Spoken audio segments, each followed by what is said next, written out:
भवानी, जय भवानी, जय जय जय जय जय भवानी, जय जय जय जय जय शिवाजी। हिंदवी स्वराज्याचे सरसंस्थापक छत्रपती शिवरायांना मानाचा मुजरा करतो। भारतीय राज्यघटनेचे शिल्पकार भारतरत्न डॉक्टर बाबासाहेब आंबेडकर यांना मानवंदना अर्पित करतो। आजच्या आपल्या या सभेमध्ये मंचावर उपस्थित असलेले माजी खासदार आणि ज्यांनी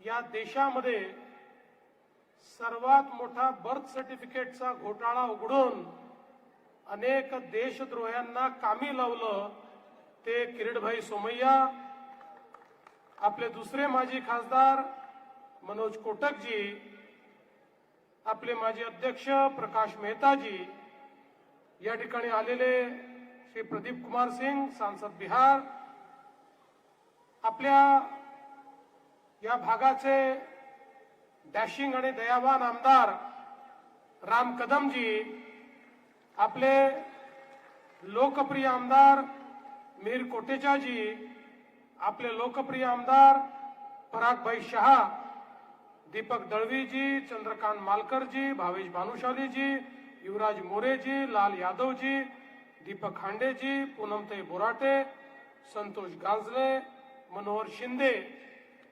मंचावर उपस्थित आपले उमेदवार हेतल मोरवेकर, प्रकाश गंगाधरे, अनिता वैती, प्रभाकर शिंदे, नील सोमय्या, दीपिका घाग, सारिका पवार, जैनी शर्मा, साक्षी दळवी, स्मिता परब, अनिल निर्मले, अर्चना भालेराव, त्याचप्रमाणे अलगा भटात, अश्विनी मते, रितू तावडे, धर्मेश गिरी, सुवर्णा करंजे, राखीताई जाधव, या ठिकाणी मंचावर उपस्थित सर्व मान्यवर, मोठ्या संख्येने उपस्थित असलेल्या माझ्या सर्व लाडक्या बहिणी आणि या ठिकाणी उपस्थित तितक्याच लाडक्या भावांनो, आज मला अतिशय आनंद आहे की आपल्या सगळ्यांमध्ये या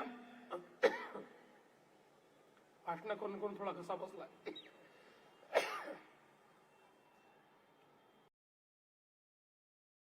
पण मी नेहमी सांगतो, भाषण करताना जरी पाणी पीत असलो तरी विरोधकांना पाणी पाजणार आहे।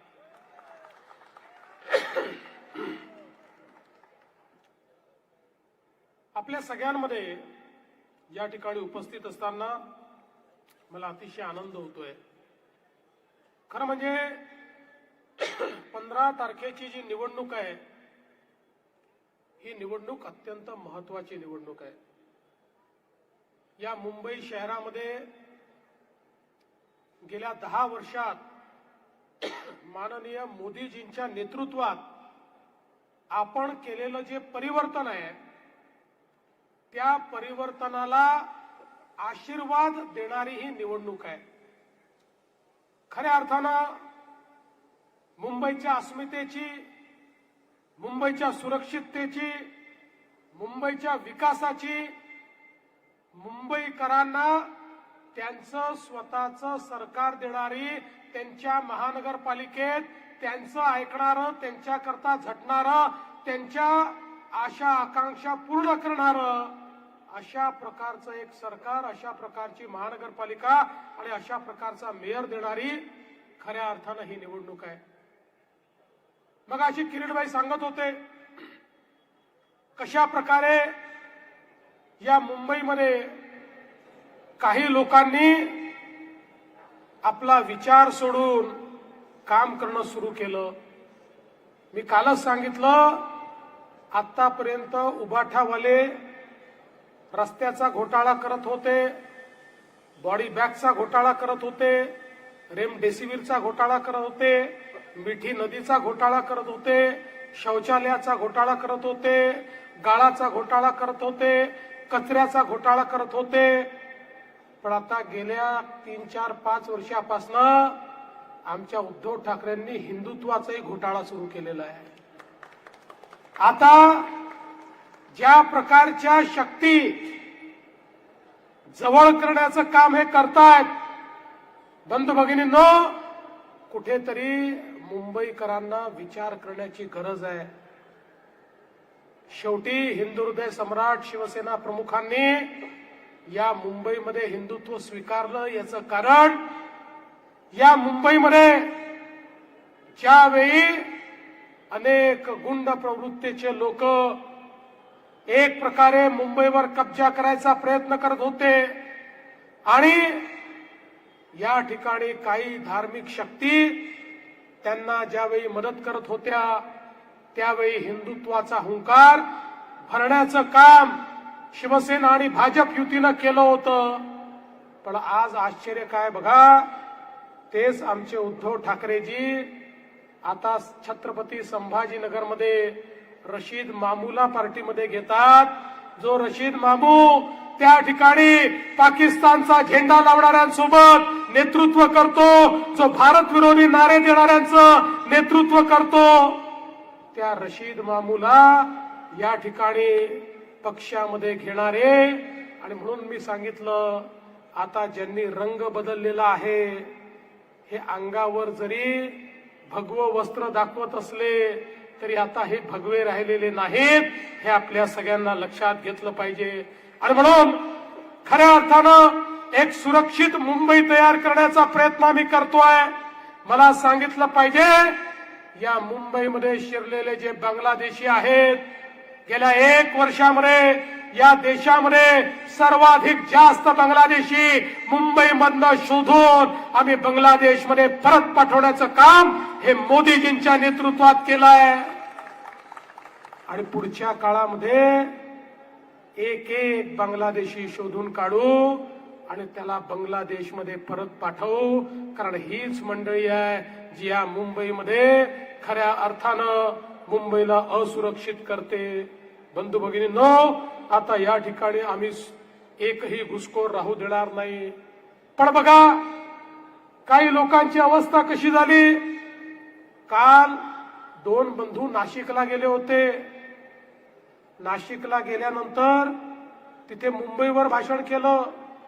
मुंबईमध्ये सभा घेत नाहीत, मुंबईमध्ये बोलत नाहीत. पण त्याहीपेक्षा मला आश्चर्य वाटलं, नाशिकमध्ये त्या ठिकाणी त्यांची सुरुवात माझ्या तमाम हिंदू बांधवांनो आणि भगिनींनो होती. आणि मुंबईमध्ये मात्र हिंदू शब्द सोडून दिला आणि मुंबईमध्ये त्यांची सुरुवात होती माझ्या तमाम राष्ट्रभक्त बांधवांनो. का मुंबईमध्ये हिंदू म्हणायची लाज वाटते की कोणाच्या तरी मतांची लालची आहे, कोणाच्या तरी मतांचं लांगुल चालन करायचं आहे म्हणून मुंबईमध्ये हिंदू हा शब्द तुम्ही या ठिकाणी काढला. आणि आपल्या घरच्या घरी मुलाखती दिल्या आणि घरच्या घरी मुलाखती देऊन त्या ठिकाणी काल असं म्हणाले की देवेंद्र फडणवीसांना मातोश्रीचा दरवाजा जर उघडा करायचा असेल तर मातोश्रीवर त्यांनी बोलणं सोडावं. मी उद्धवजींना सांगतो, उद्धवजी, मी कधीच मातोश्रीवर बोललो नाही, पण तुम्हाला एक गोष्ट सांगतो, आता मुंबईकरांच्या हृदयाचा दरवाजा माझ्याकरता उघडलाय. आता कुठल्याच दरवाजाची त्या ठिकाणी मला अपेक्षा नाहीये. हा सगळ्यात महत्वाचा दरवाजा या ठिकाणी मी उघडलाय. आणि आता हे नवीन मुंबई पॅटर्न सांगून राहिले आहेत. कोणचा मुंबई पॅटर्न आहे यांचा भ्रष्टाचाराचा मला माहिती नाही. मागच्या काळामध्ये आपण बघितलेला आहे यांचा भ्रष्टाचार. पण बंधू भगिनींनो, मी त्याच्यावर जास्त बोलणार नाही, आपल्याला ते माहिती आहे. आम्ही तर मत मागतो जे करून दाखवलं त्याच्यावर.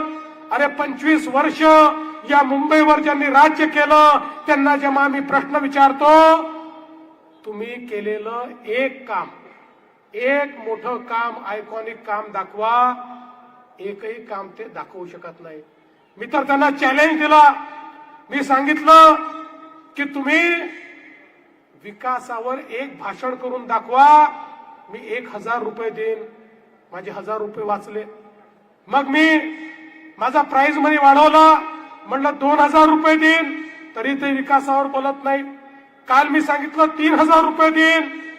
आता या ईशान्य मुंबईमध्ये सांगतो की जर उद्धव ठाकरेंनी एक भाषण विकासावर करून दाखवलं, मी 5000 रुपये देण्याकरता तयार आहे. त्यांनी एक भाषण विकासावर करून दाखवावं. पण बंधू भगिनींनो, हे विकासावर बोलू शकत नाही. आणि म्हणून या ठिकाणी महाराष्ट्रापासून मुंबई तोडण्याचं षडयंत्र वगैरे 30 रेकॉर्ड यांची चाललेली आहे.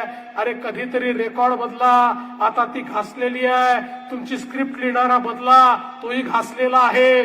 तोच तुमचे इंटरव्ह्यू घेतोय, तोच तुम्हाला सांगतोय, तोच तुम्हाला ठकवतोय. त्यामुळे आता कुठेतरी ही स्क्रिप्ट बदलण्याची वेळ आली आहे. या मुंबईमध्ये बघा, मोदीजींच्या नेतृत्वामध्ये झालेलं एक एक परिवर्तन आपण बघा. ज्या पद्धतीनं आपण आपल्या मुंबईची लाईफलाईन असलेली आपली सबअर्बन रेल्वे, या रेल्वेमध्ये प्लॅटफॉर्मची रुंदी लांबी वाढवली. त्या प्लॅटफॉर्मवर आपण वेगवेगळ्या अम्युनिटीज दिल्या, तिथे एस्केलेटर लावलं, त्याची सफाई केली, डब्बे वाढवले. आपल्या या सबअर्बन रेल्वेला त्या ठिकाणी डिकंजेस्ट करण्याचं काम हे मोठ्या प्रमाणात आपल्या सरकारच्या माध्यमातून आपण केलं. मध्यंतरी मला काही लोक भेटले, म्हणाले साहेब ठीक आहे, लोकल ट्रेनमध्ये तुम्ही काही सुधारणा करतात, पण तुम्ही आमच्यावर अन्याय करतात. मी म्हटलं काय अन्याय? म्हणाले अन्याय असा आहे, तुम्ही मेट्रो आणली, मेट्रोचा कोच हा स्वच्छ आहे, त्याची दारं लागतात, तो एअर कंडिशन आहे. त्या ठिकाणी लोक हे अतिशय आरामात प्रवास करतात. इथे मात्र दारं लागत नाहीत. आम्ही त्या ठिकाणी लटकून लटकून हा प्रवास करतो. आपल्या जीवाची त्या ठिकाणी खऱ्या अर्थानं पर्वा न करता आम्हाला प्रवास करावा लागतो. आणि त्या उन्हामध्ये, त्या घामामध्ये आम्हाला हा प्रवास करावा लागतो. त्यांना चांगले डबे आणि आम्हाला वाईट डबे असं का? मी म्हटलं तुमचं म्हणणं बरोबर आहे.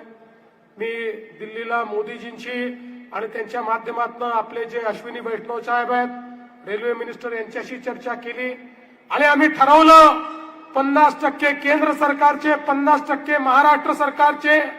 आणि या ठिकाणी आता आपल्या रेल्वेमध्येही ज्याचा दरवाजा बंद होतो असा एसी डब्बा हा आपल्याला रेल्वेमध्ये, म्हणजे आपल्या सबअर्बन रेल्वेमध्ये, लोकल ट्रेनमध्ये मिळणार आहे.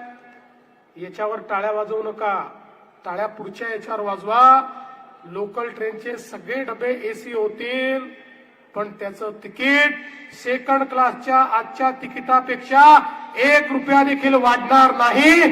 त्याच तिकिटामध्ये आपल्याला या लोकल ट्रेनमध्ये या ठिकाणी खऱ्या अर्थानं फिरता येईल. अशा प्रकारचं काम आपण करून दाखवलं. आता आपण बघा, या मुंबईमध्ये ज्या प्रकारची कनेक्टिव्हिटी आपण सुरू करतो, एक प्रकारे रस्त्यांचं जे जाळं आपण तयार करतोय, आपल्याला माहिती आहे कोस्टल रोड तर सगळ्यांना दिसतोय. त्या वेस्टर्न एक्सप्रेस वेवर हा कोस्टल रोड तर आपण दहिसर आणि तिथनं भाईंदर पर्यंत नेणार आहोत. पण आपला जो ईस्टर्न फ्रीवे आहे, जो छेडानगरला जाऊन थांबलेला आहे, आता हा ईस्टर्न फ्रीवे देखील आम्ही पुढे आणणार आहोत, ठाण्यापर्यंत, आणि तिथनं पुढे आमणेपर्यंत आणणार आहोत. आणि त्यामुळे आपला जो ईस्टर्न एक्सप्रेसवे आहे, हा संपूर्ण ईस्टर्न एक्सप्रेसवे डिकंजेस्ट करण्याचं काम हे आपल्या या माध्यमातून होणार आहे. आणि मगाशी राम कदम यांनी सांगितलं ते देखील खरं आहे. तुम्हाला बीकेसीशी थेट जोडण्याकरता कुर्ला आणि घाटकोपर यांना जोडणारा 1635 कोटीचा केबल स्टेट ब्रिज आपण तयार करतो. एक सगळ्यात लांब 4.24 किलोमीटरचा हा केबल स्टेट ब्रिज, की जो थेट कुर्ल्याच्या कल्पना टॉकीज पासनं तर घाटकोपरच्या दर्ग्यापर्यंत या ठिकाणी येईल. त्याची निविदा देखील जारी झाली आहे. त्याचं कामही आपण या ठिकाणी सुरू करतो. त्यामुळे खूप मोठ्या प्रमाणात आपल्याला जो ट्रॅफिक आहे त्या ट्रॅफिकचा सामना करावा लागणार नाही. एअरपोर्टला देखील आपण लवकर पोहोचू शकू. आपल्याला कल्पना आहे, आपण ईस्ट वेस्ट लिंकच्या माध्यमातून मुलुंड पासनं गोरेगाव पर्यंत टनेल तयार करतो. या टनेलमुळे मुलुंड पासनं गोरेगाव पर्यंत जाण्याकरता, ईस्ट पासनं वेस्ट पर्यंत जाण्याकरता केवळ काही मिनिटं आपल्याला लागतील, कुठलाही ट्रॅफिक त्या ठिकाणी असणार नाही, अशा पद्धतीनं हे काम देखील या ठिकाणी आपल्या माध्यमातून होत आहे. आणि हे सगळं करत असताना मगाशी किरीटभाईंनी सांगितलं, या मुंबईमध्ये खऱ्या अर्थानं 15 वर्ष काँग्रेस राष्ट्रवादीचं जे सरकार होतं, 15 वर्षामध्ये त्यांच्या सरकारने 11 किलोमीटरची मेट्रो तयार केली आणि 5 वर्षामध्ये तुमच्या भाजपा महायुतीच्या सरकारने मुंबईमध्ये 475 किलोमीटरच्या मेट्रोला मान्यता देऊन त्याचं काम सुरू केलं. 200 किलोमीटरचं काम पूर्ण होत आहे. उरलेल्या 275 किलोमीटरचं काम 2027, 2028 आणि 2029 मध्ये पूर्ण होईल. मुंबईच्या कुठल्याही भागातून कुठल्याही भागामध्ये मेट्रोने, सबअर्बन रेल्वेने आपल्याला जाता येईल, अशा पद्धतीचं इंटिग्रेशन आम्ही करतोय. 2017 साली मी सांगितलं होतं की ज्यावेळी आम्ही हे ट्रान्सपोर्टेशनचं नेटवर्क उभं करू, त्यावेळी एका सिंगल तिकिटावर आपल्याला मेट्रोतही जाता येईल, मोनोतही जाता येईल, सबअर्बन रेल्वेतही जाता येईल आणि बेस्टच्या बसमध्येही जाता येईल. त्यावेळी लोकांना आश्चर्य वाटलं. लोकांना वाटलं इलेक्शन आहे म्हणून काहीतरी ठोकून राहिले. पण आज आपण मुंबई वन ऍप तयार केला. या ऍपवर एका सिंगल तिकिटामध्ये तुम्ही आता मेट्रोत, मोनोत, रेल्वेत, बेस्टमध्ये सगळीकडे प्रवास करू शकता. आणि पुढच्या टप्प्यामध्ये 200 नॉटिकल माईलचा मुंबईमध्ये आपण जलवाहतूक सुरू करतोय, वॉटर टॅक्सी चालू करतोय. वॉटर टॅक्सी चालू झाली की याच तिकिटावर वॉटर टॅक्सी मध्ये देखील तुम्ही त्या ठिकाणी प्रवास करू शकाल. अशा प्रकारचं इंटिग्रेशन हे आपण केलंय. आपल्याला माहितीये मेट्रो 4 वडाळा ते कासरवडवली 70% काम त्याचं पूर्ण झालेलं आहे आणि त्या माध्यमातून मोठ्या प्रमाणात या मेट्रोचं काम आपण या ठिकाणी करतोय. मेट्रो 8 जी मुंबई विमानतळ ते नवी मुंबई विमानतळ जिचा आता आराखडा आपण तयार केलाय, ही देखील अंधेरी ते घाटकोपर अंडरग्राऊंड त्या ठिकाणी जाणार आहे आणि त्यातनं एक मोठी सोय आपल्याला या माध्यमातून होणार आहे.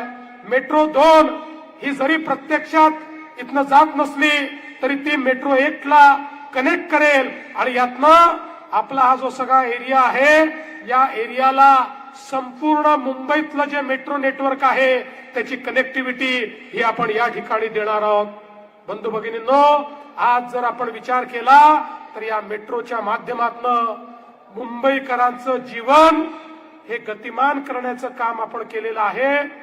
ज्या मुंबईकरांच्या जीवनामध्ये प्रवासामध्ये सर्वाधिक वेळ जातो, एक स्वप्न आम्ही बघितलं होतं. मुंबईच्या कुठल्याही कोपऱ्यातनं कुठल्याही कोपऱ्यामध्ये जाण्याचा मॅक्झिमम वेळ हा 59 मिनिटं असला पाहिजे. त्या स्वप्नाकडे आता आमची वाटचाल चालली आहे आणि 5 वर्षामध्ये ते स्वप्न देखील आम्ही पूर्ण करून दाखवू, हा विश्वास या निमित्ताने मी आपल्याला देतो. आज आपण बघा, या ठिकाणी वेगवेगळ्या प्रकारच्या या पूर्व उपनगरामध्ये एसआरएच्या योजना आहेत. 285 एसआरएच्या योजनांच्या माध्यमातून झोपडपट्टीमध्ये राहणारा जो व्यक्ती आहे, एकट्या या पूर्वी उपनगरांमध्ये 91,000 घरं झोपडपट्टी धारकांना या ठिकाणी आम्ही देणार आहोत आणि त्याची चालना आम्ही दिलेली आहे. पूर्वीच्या काळामध्ये झोपडपट्टीवाला त्या ठिकाणी आपली झोपडी देऊन चालला जायचा, 15-15 वर्ष त्याला घर मिळायचं नाही. आता एसआरए मध्ये त्या ठिकाणी भाडं देखील आम्ही द्यायला लावतो आणि 3 ते 4 वर्षामध्ये त्याला त्याचं घर देखील द्यायला लावतो. त्यामुळे झोपडपट्टी मुक्त मुंबईचं जे आपलं स्वप्न आहे, त्या स्वप्नाकडे आपण वाटचाल सुरू केली आहे. रमाबाई आंबेडकर नगरमध्ये 16,500 झोपडपट्टी धारकांना त्या ठिकाणी आपण 137 कोटी रुपयाचं भाडं दिलं. पहिल्या टप्प्यामध्ये 4,053 लोकांना त्यांचं घर आपण देतो आणि त्यासोबत टप्प्याटप्प्यानं सर्वांना आपण घर देतो आहोत. आणि एक महत्वाचा टप्पा त्या माध्यमातून आपला पूर्ण होणार आहे. आणि आताच या ठिकाणी राम कदम यांनी मागणी केली की आपण आपल्या या भागामध्ये जे काही लोकशाहीर अण्णाभाऊ साठेंचं स्मारक करतोय, खऱ्या अर्थानं लोकशाहीर अण्णाभाऊ साठे या संयुक्त महाराष्ट्राच्या चळवळीतला आवाज होता. या संयुक्त महाराष्ट्राच्या चळवळीमध्ये ज्यांच्या गीताने अंगार फुलवला ते लोकशाहीर अण्णाभाऊ साठे होते आणि ज्यांचे गीत आणि ज्यांचं वाङ्मय 11 देशांमध्ये त्या ठिकाणी वाचलं जातं. ज्या लोकशाहीर अण्णाभाऊ साठेंचा पुतळा लावण्याकरता मी रशियामध्ये गेलो होतो. रशियामध्ये देखील त्यांचं वाङ्मय हे त्या ठिकाणी पूजलं जातं. त्यांचं अतिशय उत्तम स्मारक आपण तयार करतो. पण त्यांचं स्मारक तयार करताना ते नेहमी असं म्हणायचे की ही जी धरती आहे, ही धरती ही शेषनागाच्या डोक्यावर नाही आहे, ही कष्टकऱ्याच्या तळहातावर आहे. आणि असे कष्टकरी त्या भागातले, त्यांना विस्थापित करण्याची वेळ आमच्यावर येऊ नये. हे जे राम कदम आपण सांगितलेलं आहे, मी आजच घोषणा करतो, त्यांना त्याच ठिकाणी घरं देण्यात येतील. त्यांच्यापैकी कोणालाही विस्थापित आम्ही करणार नाही. आज आपण बघा, वेगवेगळ्या प्रकारची जी कामं या ठिकाणी होत आहेत, त्या कामांच्या माध्यमातून आपण मुंबईला एक स्वच्छ नगरी म्हणून करतोय. इतके वर्ष या मुंबईमध्ये ज्यांनी राज्य केलं, या मुंबईचं घाण पाणी, सांडपाणी आपल्या नदीमध्ये, नाल्यामध्ये आणि समुद्रामध्ये सोडून दिलं. तुम्ही विचार करा, एशियातली सर्वात श्रीमंत जी महानगरपालिका आहे, त्या महानगरपालिकेमध्ये गटारीचं जेवढं पाणी आहे, ती विष्ठा आहे, ती घाण आहे, ही सगळी इंग्रजांनी तयार केलेल्या बॅलन्सिंग टँक मध्ये जायची आणि तिथनं ते सगळं पाणी समुद्रात किंवा आपल्या नाल्यांमध्ये जायचं. आज अनेक देशामध्ये गेलो, समुद्र निळाशार दिसतो, तिथे कुठलाही वास येत नाही. पण आपल्या समुद्रामध्ये एखाद्या चौपाटीवर गेलं तर त्या ठिकाणी घाण पाहायला मिळते, वास पाहायला मिळतो, काळं पाणी पाहायला मिळतं. आणि एवढंच नाही तर यामुळे आमचे नाले, आमच्या नद्या प्रदूषित झाल्या. आमच्याकडे रोगराई, आमच्याकडे डास मच्छर, आमच्याकडे मलेरिया, आमच्याकडे डेंग्यू, अशा अनेक गोष्टी या ठिकाणी झाल्या. आणि म्हणून आपण निर्णय केला, आता यापुढे करायचं नाही. या मुंबईमध्ये एसटीपीचं जाळं तयार करायचं. मुंबईच्या पाण्याचा थेंबन थेंब हा त्या ठिकाणी ट्रीट झाला पाहिजे. त्यातला जो मैला आहे तो बाजूला होऊन त्याच्यावर प्रक्रिया झाली पाहिजे. त्यातनं देखील काही गोष्टी तयार होतात, खत तयार होतं, ते तयार केलं पाहिजे. आणि केवळ शुद्ध पाणी हे मुंबईच्या नाल्यामध्ये, नदीमध्ये किंवा समुद्रामध्ये गेलं पाहिजे. आज मला सांगताना आनंद वाटतो, 16,000 कोटी रुपयाची कामं आपण सुरू केली. घाटकोपरमध्ये देखील 1687 कोटी रुपयाचा एसटीपीचं काम आपलं चाललेलं आहे. 2 वर्षामध्ये टप्प्याटप्प्याने सगळे एसटीपी पूर्ण होतील. आणि त्यानंतर मुंबईच्या समुद्रामध्ये कुठलंच गटारीचं पाणी जाणार नाही. केवळ शुद्ध पाणी हे मुंबईच्या नाल्यामध्ये, केवळ शुद्ध पाणी हे मुंबईच्या समुद्रामध्ये जाईल. एकीकडे रोगराई कमी होईल आणि दुसरीकडे आपल्या मुंबईचा समुद्र देखील, आपली चौपाटी देखील स्वच्छ पाण्याची चौपाटी आपल्याला पाहायला मिळेल. आणि त्या ठिकाणी कुठलाही वास आपल्याला येणार नाही. अशा पद्धतीचं काम आपण केलेलं आहे. या मुंबईमध्ये वर्षानुवर्ष कचरा डम्पिंग केला जात होता. आपल्याला माहिती आहे देवनारची परिस्थिती आपल्यापैकी काही लोकांनी बघितलेली असेल. आता आणि या कचऱ्याचा बकील या लोकांनी इतका घोटाळा केला, त्याची तर वेगळीच कहाणी आहे. आम्ही कचरा नेतोय असं दाखवलं आणि ज्या वाहनांचे पैसे घेतले, आता कचरा नेला तर तो ट्रकनी जाईल ना, त्यामुळे ट्रकनी वाहतूक केली की प्रत्येक ट्रिपचे पैसे मिळायला पाहिजे. यांनी हजारो कोटी रुपये उबाठावाल्यांनी काढून घेतले.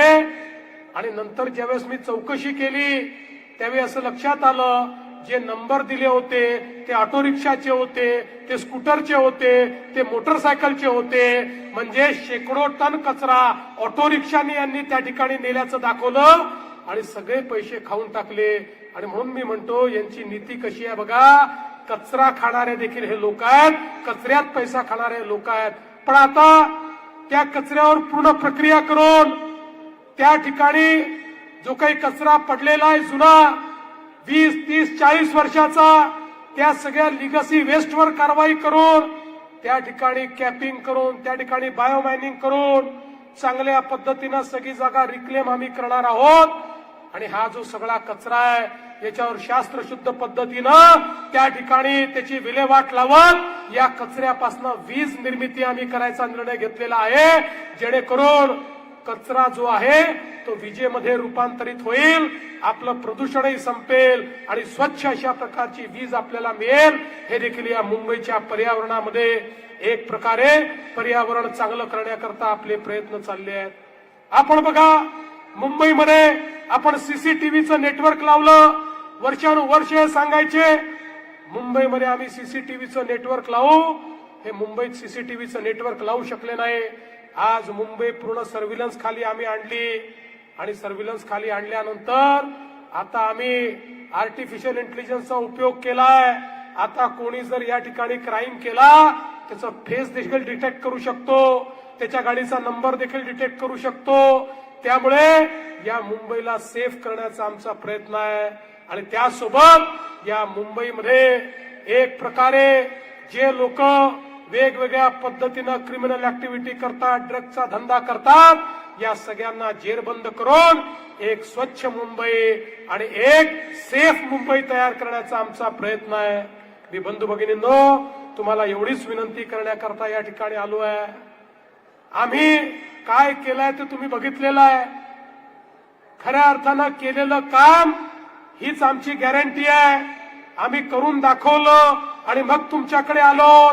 काही लोक काही करत नाही आणि करून दाखवलंचा बोर्ड लावतात आणि आता तर यांची हद्द झाली। यांनी आम्ही केलेल्या कामाचे फोटो लावले, त्याचे बोर्ड लावले आणि त्याच्यावर लिहिलं करून दाखवलं। मला काही पत्रकारांनी विचारलं, मी त्यांना सांगितलं शेजारच्याचा मुलगा आपल्या मांडीवर बसवला तरी तो शेजारच्याचाच मुलगा राहतो, तो आपला मुलगा होत नाही। त्यामुळे आमच्या कामाचं श्रेय घेण्याचा यांनी किती प्रयत्न केला तरी देखील तो प्रयत्न सफल होणार नाही।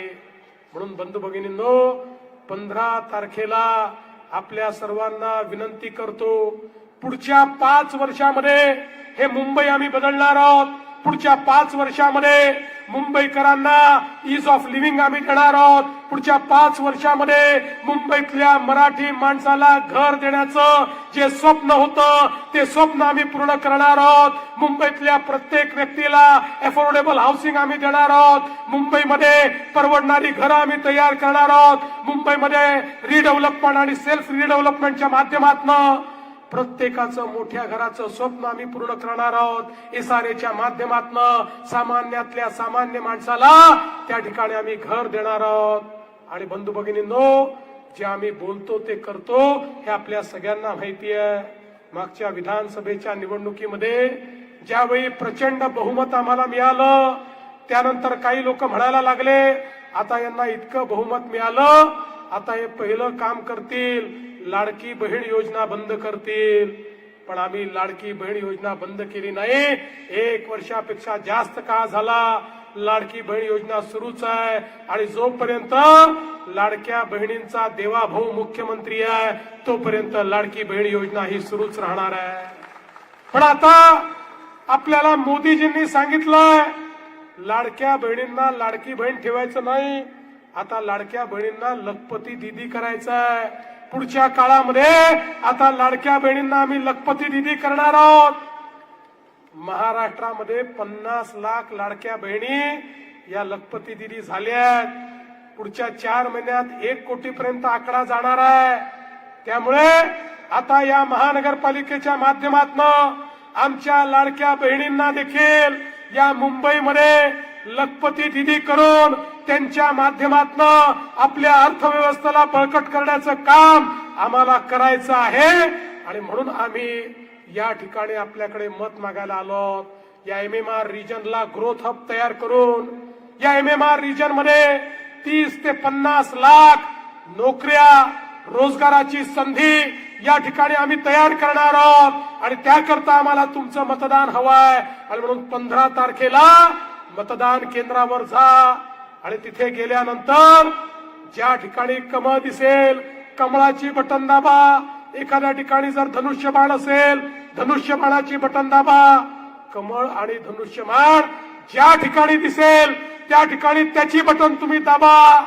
15 तारखेला कमळाचं आणि धनुष्यबाणावर लक्ष ठेवून त्याची काळजी तुम्ही घ्या. 16 तारखेपासनं पुढचे 5 वर्ष तुमची काळजी आम्ही घेऊ हा विश्वास तुम्हाला देतो आणि माझं बोलणं संपवतो.